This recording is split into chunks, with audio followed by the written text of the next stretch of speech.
सनातन धर्म में स्नान का बहुत महत्व है। शरीर को शुद्ध करने के लिए शास्त्रों में इसे एक अनिवार्य कार्य बताया गया है। ऐसा माना जाता है कि स्वच्छ तन में ही स्वच्छ आत्मा का वास होता है। तो चलिए आज हम आपको इस वीडियो के माध्यम से स्नान के प्रकार, स्नान का उचित समय तथा स्नान के सही नियम के बारे में बताएंगे। तो चलिए शुरू करते हैं। स्नान के प्रकार। वेद स्मृति में स्नान के 7 प्रकार बताए गए हैं। मंत्र स्नान। जल में मंत्रों को बोलकर जो स्नान किया जाता है उसे मंत्र स्नान कहते हैं। आगे हम आपको इससे संबंधित मंत्र भी बताएंगे। भौम स्नान। भौम अर्थात भूमि, जो स्नान पूरे शरीर पर पहले मिट्टी लगाने के बाद किया जाता है उसे भौम स्नान कहते हैं। अग्नि स्नान।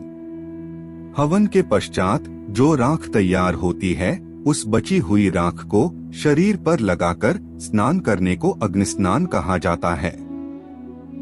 वायव्य स्नान। गायों के खुर की धूल को शरीर पर लगाकर किया जाने वाला स्नान वायव्य स्नान कहलाता है। दिव्य स्नान या सौर स्नान। इसमें सूर्य की धूप में बैठकर जब किया जाता है और जब प्रत्येक अंग पर सूर्य की धूप पड़े उसे दिव्य स्नान या सौर स्नान कहते हैं। वरुण स्नान। वर्षा के जल में किया जाने वाला स्नान वरुण स्नान कहलाता है। मानसिक स्नान। यह स्नान गंगाजल से आत्मचिंतन कर किया जाता है। स्नान कब करना चाहिए? विभिन्न समय में किए जाने वाले स्नान से अलग अलग तरह के फल प्राप्त होते हैं। समय के अनुसार इन्हें निम्न भागों में बांटा गया है। देव स्नान। शास्त्रों के अनुसार यदि सूर्योदय के ठीक बाद किसी नदी में स्नान या घर पर ही विभिन्न नदियों और मंत्रों का जप करते हुए स्नान किया जाता है तो इसे देव स्नान कहा जाता है। ब्रह्मा स्नान। सुबह 4 से 5 बजे के बीच के समय को ब्रह्मा मुहूर्त कहते हैं। इस ब्रह्मा मुहूर्त में भगवान का चिंतन मनन कर जो स्नान किया जाता है उसे ब्रह्मा स्नान कहते हैं। इस प्रकार का स्नान करने से इष्ट देव की विशेष कृपा होती है और समस्त दुखों का नाश होता है। ऋषि स्नान। जब सुबह से पहले आकाश में तारे दिखाई देते हो उस समय यदि कोई व्यक्ति स्नान करता है तो उस स्नान को ऋषि स्नान कहा जाता है।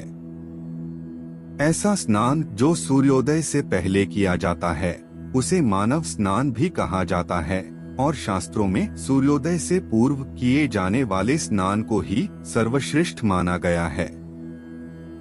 दानव स्नान।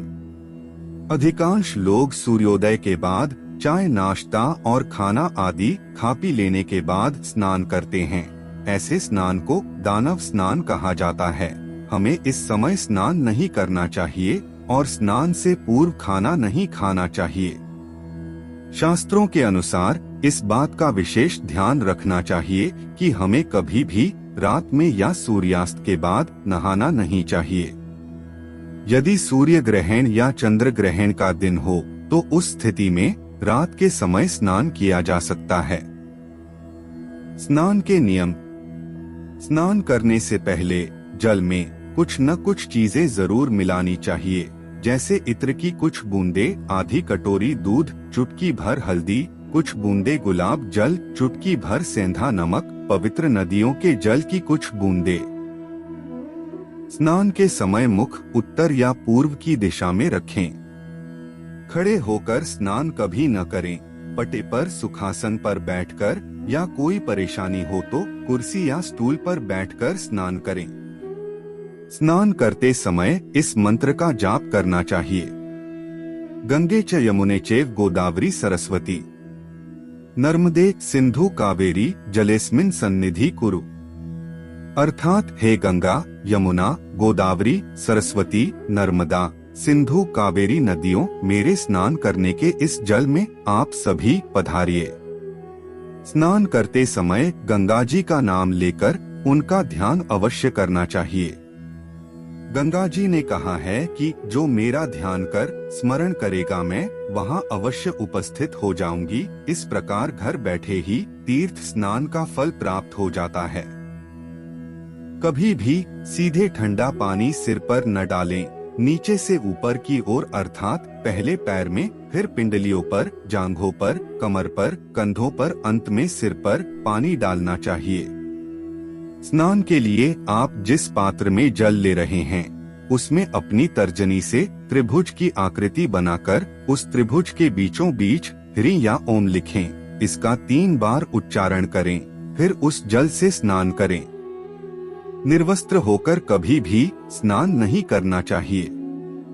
स्नान से हमारे शरीर की गर्मी व विषैले तत्व जल में घुलकर शरीर से निकल जाते हैं, इसलिए स्नान के बाद 1 गिलास पानी अवश्य पीना चाहिए।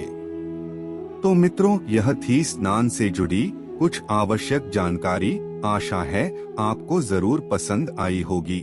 ऐसी और जानकारी के लिए हमारे चैनल को सब्सक्राइब करना न भूलें। धन्यवाद।